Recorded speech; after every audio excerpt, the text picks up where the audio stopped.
வணக்கம் தோழர்களே, நாம் இந்த வீடியோவில் பஞ்சு மிட்டாய் சாப்பிடுவதால் நம்முடைய உடலில் என்னென்ன மாற்றங்கள் ஏற்படும், குறிப்பாக நமக்கு என்ன பிரச்சனை ஏற்படும் என்பதை பற்றி தான் பார்க்க இருக்கின்றோம். அதாவது புதுச்சேரியில் புற்றுநோய் உருவாக்கக்கூடிய பிங்க் நிற பஞ்சு மிட்டாய் விற்கப்படுவதாக புகார்கள் வைக்கப்பட்டு இருக்கின்றன. நம்முடைய ஊரிலும் நிறைய இடங்களில் பிங்க் நிற பஞ்சு மிட்டாய் விற்கப்பட்டு வருகிறது. குறிப்பாக குழந்தைகள் அதை விரும்பி சாப்பிடுவார்கள். சரி, விஷயத்துக்கு வருவோம். புதுச்சேரி கடற்கரை பகுதி மற்றும் சுற்றுலா தலங்களில் விற்கப்படக்கூடிய பஞ்சு மிட்டாய் குறித்து போலீசாருக்கு புகார் சென்றிருக்கிறது. அதாவது இதை சாப்பிட்ட சிலருக்கு உடல்நலம் மோசம் அடைந்ததாக புகார் அளிக்கப்பட்டு இருக்கிறது. இதையடுத்து போலீசார் என்ன செய்திருக்கிறார்கள் என்றால், அங்கே சில பஞ்சு மிட்டாய்களை வாங்கி ஆய்வு செய்திருக்கிறார்கள். குறிப்பாக உணவு பாதுகாப்பு துறையினர் மூலமாக இந்த ஆய்வு மேற்கொள்ளப்பட்டு இருக்கிறது. இதில் பிங்க் நிற பஞ்சு மிட்டாயில் புற்றுநோயை உருவாக்கக்கூடிய ரசாயனங்கள் கலக்கப்படுவதை உணவு பாதுகாப்பு துறையினர் கண்டுபிடித்து பறிமுதல் செய்திருக்கிறார்கள். காரணம் என்னவென்றால், அந்த பஞ்சு மிட்டாய்களில் கார்சினோஜன் அப்படின்ற கெமிக்கல்கள் அந்த பஞ்சு மிட்டாயில் இருந்ததாக கூறப்படுகிறது. இந்த கார்சினோஜன் என்பது புற்றுநோயை உண்டாக்கக்கூடிய கெமிக்கல்களினுடைய தொகுப்பு ஆகும். மொத்தமாக புற்றுநோயை உருவாக்கும் வேதிப்பொருட்கள் கார்சினோஜன் என்று அழைக்கப்படும். புகையிலையில் உள்ள குறைந்தது 70 ரசாயனங்கள் உங்கள் டிஎன்ஏவை சேதப்படுத்துவதன் மூலம் புற்றுநோயை உண்டாக்குவதாக அறியப்படுகிறது. இதில் உள்ள பொருட்கள் கார்சினோஜன் என்று அழைக்கப்படுகிறது.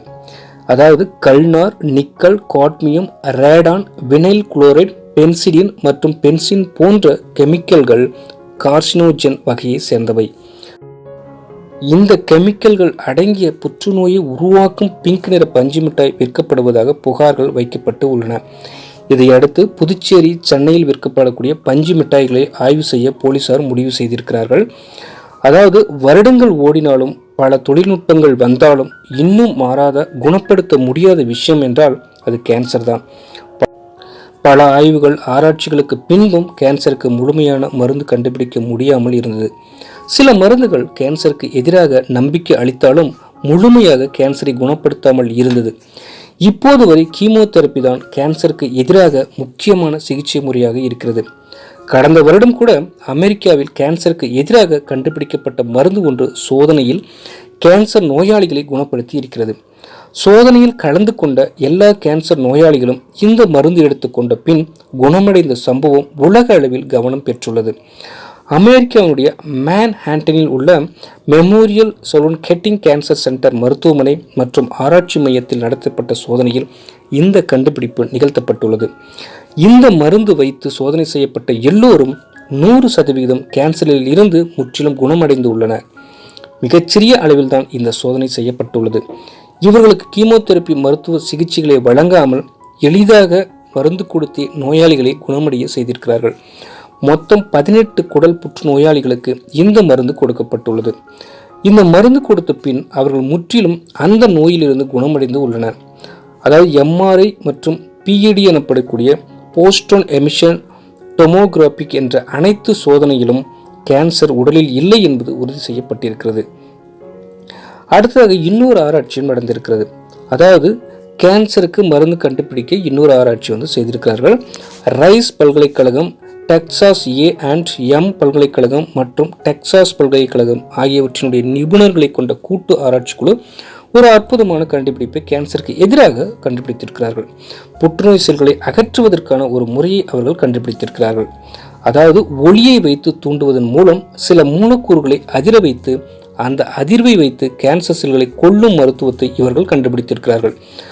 மருத்துவ இமேஜிங்கிற்கு பயன்படுத்தப்படக்கூடிய ஒரு சிறிய சாய மூலக்கூறை வைத்துதான் இந்த ஆய்வை மேற்கொண்டிருக்கிறார்கள். இந்த மூலக்கூறில் இருக்கக்கூடிய அணுக்கள் ஒரே மாதிரியாக அதிர்வுறும் குணம் கொண்டவை. சில ஒளி தூண்டுதலுக்கு இவை ஒரே மாதிரியாக ஒத்திசைவோடு அதிரும். இப்படி ஒரே மாதிரியாக அதிர்வுறும் மூலக்கூறுகள் பிளாஸ்மோன் என்று அழைக்கப்படுகிறது. இந்த பிளாஸ்மோன் கேன்சர் செல்கள் மீது வைக்கப்படும் பொழுது அது அகச்சிவப்பு ஒளியால் தூண்டப்படும் பொழுது புற்றுநோய் செல்களின் செல் சவ்வு சிதைந்துவிடும் என்று ஆராய்ச்சியாளர்கள் கண்டறிந்திருக்கிறார்கள். அதாவது இந்த மூலக்கூறுகள் போடும் நடனம் காரணமாக புற்றுநோய் பலியாகிவிடும் என்கிறார்கள். நேச்சர் கெமிஸ்ட்ரியில் வெளியிடப்பட்ட ஆய்வின்படி இந்த முறையானது 99% செயல்திறனை கொண்டு இருந்தது என ஆராய்ச்சி முடிவுகள் தெரிவிக்கின்றன. அதாவது இந்த முறையில் பார்த்தீர்கள் என்றால் 99% புற்றுநோய் செல்கள் மாறுகின்றன. மேலும் மெலனோமா கட்டிகளை கொண்ட எலிகள் பாதி சிகிச்சைக்கு பிறகு முற்றிலுமாக குணமடைகின்றன. முற்றிலுமாக இவை புற்றுநோயற்றதாக மாறியுள்ளது. கிட்டத்தட்ட இந்த செல்கள் ட்ரில்லிங் மிஷின் போல செயல்பட்டு கேன்சர் செல்களை 99% வரை கொன்று கேன்சரை குணப்படுத்துகிறது என்று இந்த ஆய்வில் கண்டுபிடிக்கப்பட்டு இருக்கிறது.